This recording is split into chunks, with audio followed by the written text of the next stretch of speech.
8 মাসের প্রেগনেন্ট অবস্থায় শাশুড়ি মা আমায় রান্না করতে বললেন। বললাম, মা, রান্নার তাপ ধোঁয়ায় বেবির ক্ষতি হতে পারে। মা কর্কশ স্বরে বলল, গ্যাসের চুলায় রান্না করবে, ধোঁয়া পেলে কোথায়? রান্নার সময়কার ওই তেল মশলা মিশ্রণের ধোঁয়া থেকে বিরত থাকতে বলেছে ডাক্তার। পোয়াতি অবস্থায় আমরা রান্না করিনি নাকি? আমার আজও মনে আছে, রূপক যেদিন হলো সেদিন সকালে ও ডাল আলু ভর্তা করে রান্না করেছি। এখনকার সময় এসে যত ঢং। মায়ের কথায় ভীষণ মন খারাপ হলো। বললাম, দাঁড়িয়ে থাকতেও পারছি না মা, ইদানিং পেটে ব্যথা হয়। বাপরে বাপ, একবেলা রান্না করতে বললাম তাতে এত অজুহাত? মাথাটা ধরেছে তাই রান্না করতে বললাম।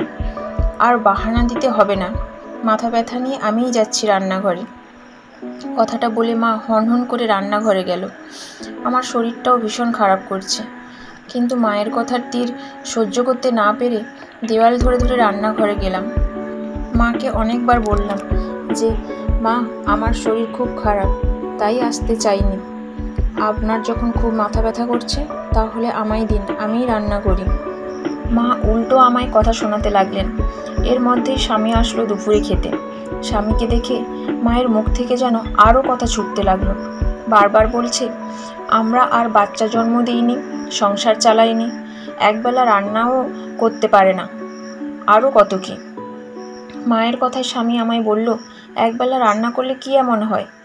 এত ঠুসঠুসে হয়ে থাকলে চলবে? স্বামীর কথায় আমার কান্না পেয়ে গেল। উনিও আমায় বুঝলেন না, উল্টো কথা শোনাচ্ছেন। প্রেগনেন্সির সময়টা আমার এভাবেই কেটেছে। এরপর দিন যেতে লাগলো। ছোট ননদ যখন 3 মাসের প্রেগনেন্ট, তখনই তাকে শ্বশুরবাড়ি থেকে এনে মা নিজের কাছে রাখলেন। মেয়েকে এনে বললেন, মা, তোর যা লাগবে তোর বৌদিকে বলবি, বিছানা থেকে একদম নামবি না, প্রচুর আরাম করতে হবে এই সময়টায়। শাশুড়ি মায়ের দিকে অনেকক্ষণ তাকিয়েছিলাম। বৌমা 8 মাস প্রেগনেন্সি চলাকালীন একবেলা রান্না করতে চায়নি জন্য কত কথা শোনাতেন।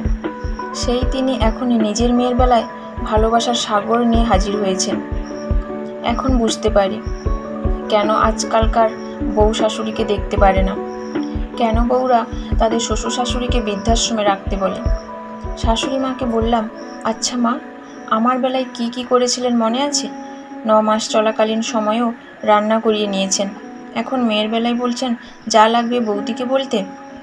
মা বলল, ও তোমার ননদ, এটুকু করবে না? করব তো অবশ্যই, কারণ আমি আপনার মতো পর আপন করি না। বৌমাকে এক নজরে, মেয়েকে আরেক নজরে দেখি না। শুধু মনে করিয়ে দিলাম আমার বেলায় কি কি করেছেন। এভাবে বলতে চাইনি, উপায় না পেয়ে বলতেই হলো। এসব বিষে ভরা মহিলাদের চোখে আঙুল দিয়ে না দেখিয়ে দিলে কখনোই বুঝতে পারে না। এরা শুধু পারে সহজ সরল বৌমাদের মাথায় কাঁঠাল ভেঙে খেতে।